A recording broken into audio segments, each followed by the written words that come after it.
Hey guys, this will be video 28 for the how to design build a solid body archtop jazz guitar from the 1950s using Stuart McDonald templates. And I didn't have to use any templates recently, so just thought I'd do a short video and kind of cover the potentiometer installation as well as the Bigsby installation. Although the Bigsby, I've got just a few more screws to do. And then at the latter part of the video, I'm going to spend a little bit of time going into detail about doing frets and what our options would have been, but now what they kind of what it boiled down to and how I elected to go ahead and do the frets. So let me just cover this briefly. I'll just do a little bit of a flyby. Let me check the camera.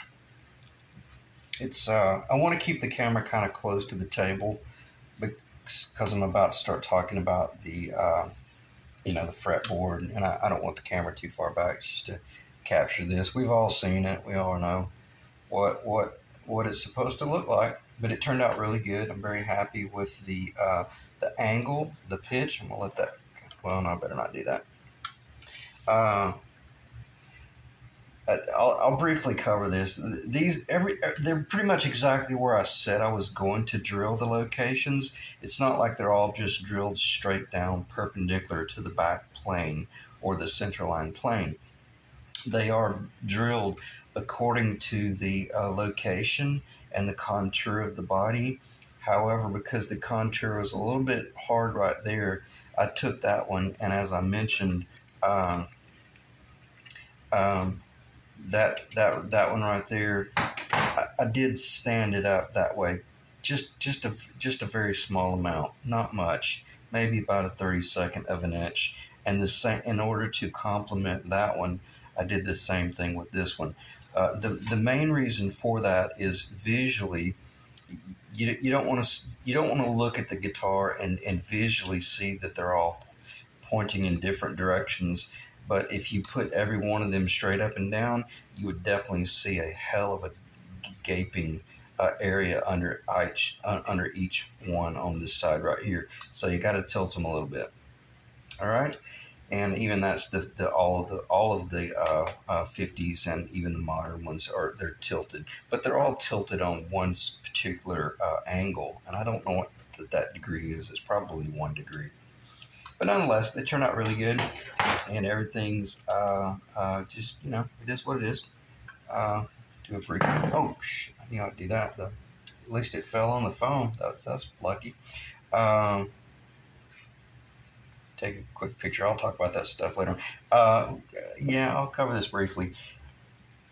I could come in this bottom here, because see, that's the only one that had to be lowered slightly, because if you use the really long potentiometers, well, you're going to have to. It will allow you to use every one of the locations that I already have drilled. This location right here, I did have to take my Forstner bit and go down just about 1/8 of an inch deeper. I personally would prefer to leave it just like that, because it's even tapered. It's on an angle. Not that it needed it, because the shaft going through the hole that I drilled, in other words, the bottom does not need to be tapered in order to hold these in their appropriate locations. I'm going to stop talking about that. But if you wanted this whole bottom tapered for some reason, I may do it. I would really prefer not to, because I don't want to lose any more mass. I just want to leave that as thick as possible. And from a visual standpoint, it's going to have a cover over it anyway. But if that bothers you, if having just that one little recess there, just let me know, and I'll cut a plane. All right, let me get back on point here. This is all kind of mocked up, so it's falling apart as I turn it over. When I say mock up, it literally is just mocked up, just enough that we can see kind of what everything's going to look like. And it looks really good. Very happy with it from a visual standpoint. That's pretty much, let me look at it here. Yeah, that's pretty much identical to where it's probably going to be just a little bit higher than that, but not much. It's going to be right at 5/8 of an inch from the top of the body to the center of those two strings. I'm going to stop talking about that because I've covered that enough to drive you crazy. In other words, I achieved exactly what I wanted to achieve in the visual and the functional aspects. If I had gotten it any lower, it would have been a little bit too low. But nonetheless, it's ready to receive the pickups and the fretboard and all that jazz. For the most part, the body is about 99% finished. There's just a few more things I need to do. I've got to open up that pocket a little bit so that, yeah, that was the Lawler. The Lawler cover was just, it was considerably bigger than the Seymour Duncan. And as I mentioned, it wasn't the template. It was definitely the Lawler cover. So I've got to open that cavity up just a little bit more. Not much, though. I think I've already sent that to you in email form. What do I want to talk about? The fret wire will be a medium jumbo. The crown width is going to be 0.104. There's the fret. Let me back up. Jescar FW47104, 12-inch radius. That's what I use on all my guitars. It's just a phenomenal dimension. It's tall enough that it's great for pretty much any style of music you want to play, bar chording or, just melodic lines. It's not too wide. It's not wide like the 0.116, which is like almost like a bass fret wire. That stuff is enormous in width. But this is a great fret wire, and I believe it's made in Germany. It's a 18% nickel, and I'm very happy with it. I get this from a company called Philadelphia Luthier Supplies up north, and they have been just stellar. All the frets. This is the exact fret that's in that guitar, and it's the best fret I've ever played. And it's what I will always use from here on out. And we've already covered this in email form, and you had mentioned that you were cool with this, but I just want to clarify those are the dimensions. Again, it's 18% nickel. The crown width is 0.104. The crown height is 0.047. It's a perfect height. It's not too tall. It's certainly not too medium. It's not too low. But they call it a medium jumbo, which I don't think I would call that a jumbo as much as I would call that a medium. But it's a strong medium. So I could understand why they might call it jumbo. All right, let's talk about frets a little bit. Not that we aren't already. Let's talk about actually doing the fret work. Okay, let me see if I can just. Let me try to keep this real simple because this is the second time I've done this video, and the first video was over 35 minutes. And I got to quit that stuff. It was just mind-numbing, the detail that I went into. And the options, because we don't have certain options. We're building a fretboard here that is mummified right now, obviously, because this is all glued in, and I've got the initial binding on there, but it is going to receive this binding on the outside once this is all dry and leveled and radius and perfectly finished. And this binding will not go on even until the frets are installed, cut to that dimension, and then even beveled on about an 80-degree slope, maybe even a little bit taller to start out with, just to be safe. You don't want to get too flat; you'll get yourself in trouble. And then I'll come in, and even after the mother, obviously the mother of pearl would be before the frets, radius, sanded, polished. Pretty much, it could be like a fretless fingerboard at that point. Then you install the frets, cut them flush, bevel them. The very last thing that I would do is come in with an acetone and a Stuart McDonald binding cement, and this outside binding gets put on. This is a 40 thousandths, and about 20% of it will get sanded away once it's shaped into the lower. But the reason I'm going, and I'm just going to focus on this because this is really our only option, because I'm just going to say the client, and Ethan, I'm talking about you, but the client had mentioned, I don't want this, I don't want a nipped tang, a nipped crown, well, a nipped tang, therefore allowing the crown to overhang all the way out to the edge. And I completely agree with you because very few people know how to do that binding job and it not be an ongoing nightmare where you're always having to kind of, address it a little bit. My penguin, I'm always having to kind of just every now and then hit a little spot, make certain that it's nice and smooth.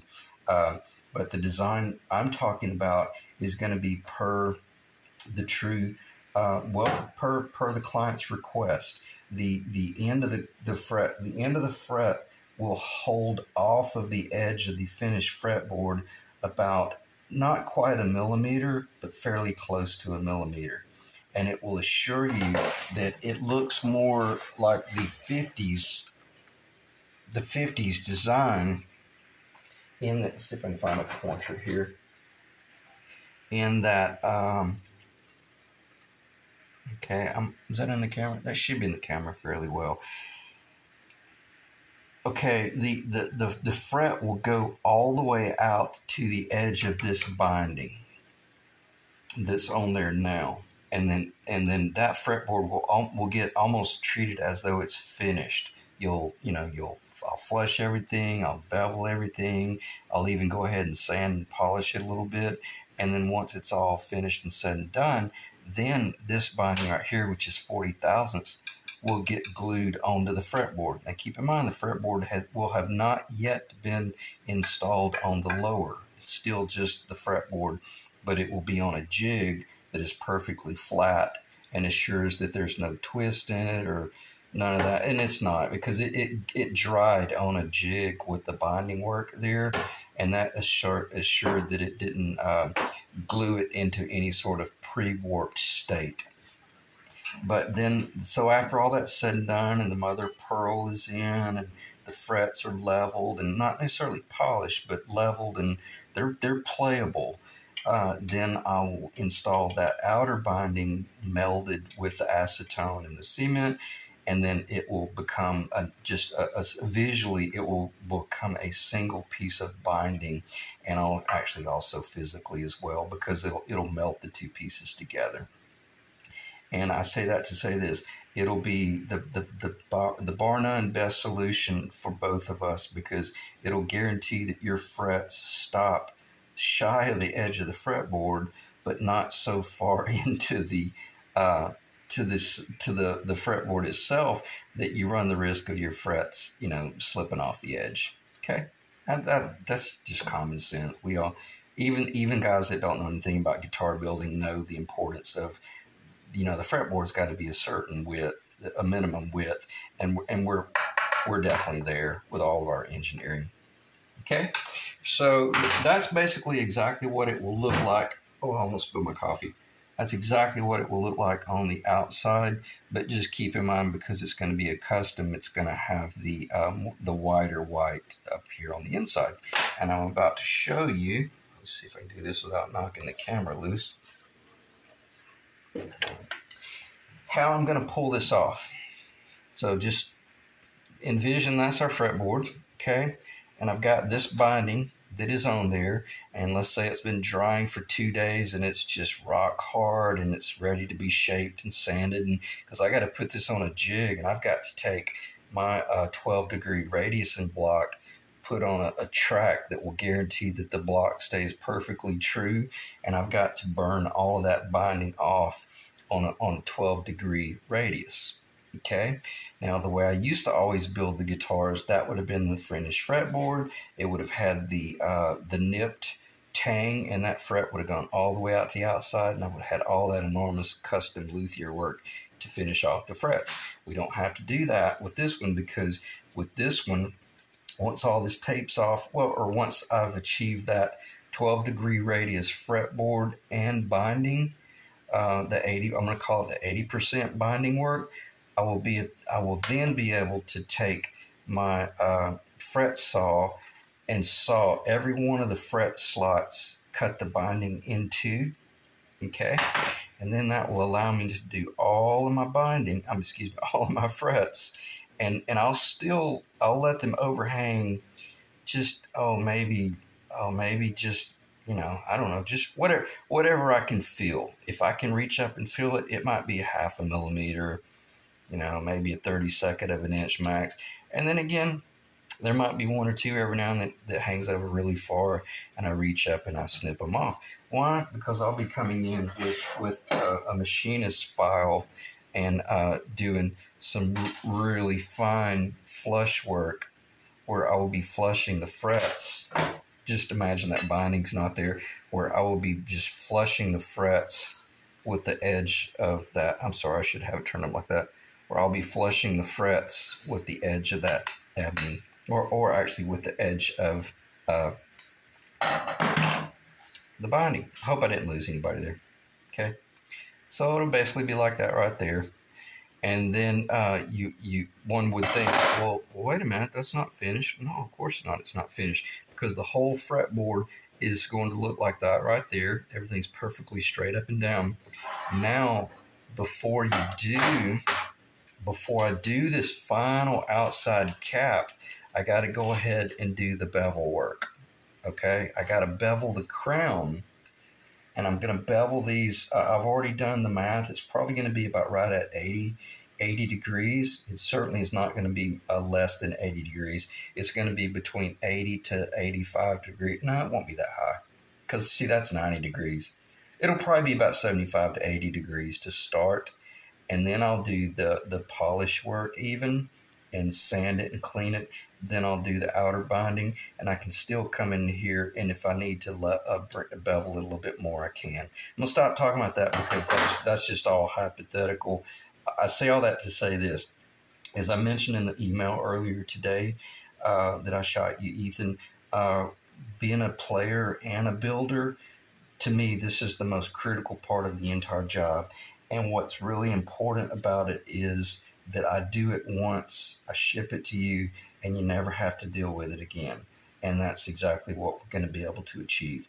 And the cool thing about it is, once it is finished, if you take a look at any picture of like a true 1955, that's exactly what they're going to look like. They're going to look like that right there.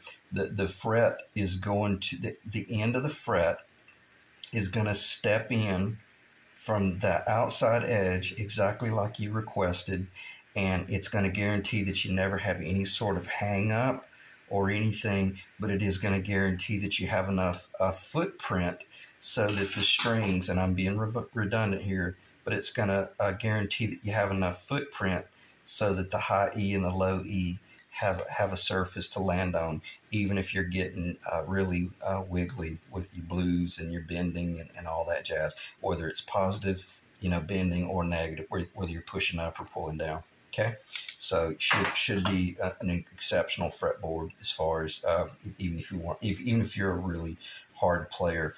I'm a little bit small on that neck, and it's cool because I don't play that one nearly as aggressive as I do some of my other guitars. But I wish I had have beveled those frets just a little bit taller.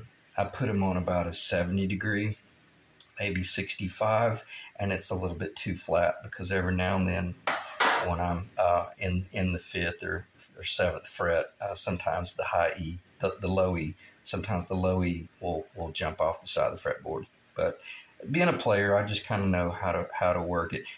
You're not going to have to deal with that type crap with this guitar. I just want to drive that home, that I practiced on that one and learned my lesson to not bevel them quite so much. But it's a different story with this one, because this fretboard is slightly wider. That's a fairly narrow fretboard. All right, let me stop talking about that. But I hope that makes sense. The primary 3 options would be do it like Gibson did it with the nibs. I don't do that. I've never done that. Never saw Robert Benedetto do that.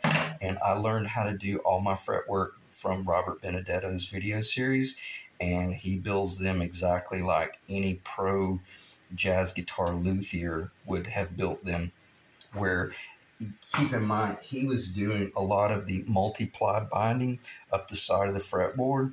And let's say he was going to do a 5-ply binding, well, he would install the 4 and they're nice and dry for 24 hours. Then he comes in with his saw, just like I've got here, and he saws everything through. And that way, but he will still go ahead and do his outer binding, okay?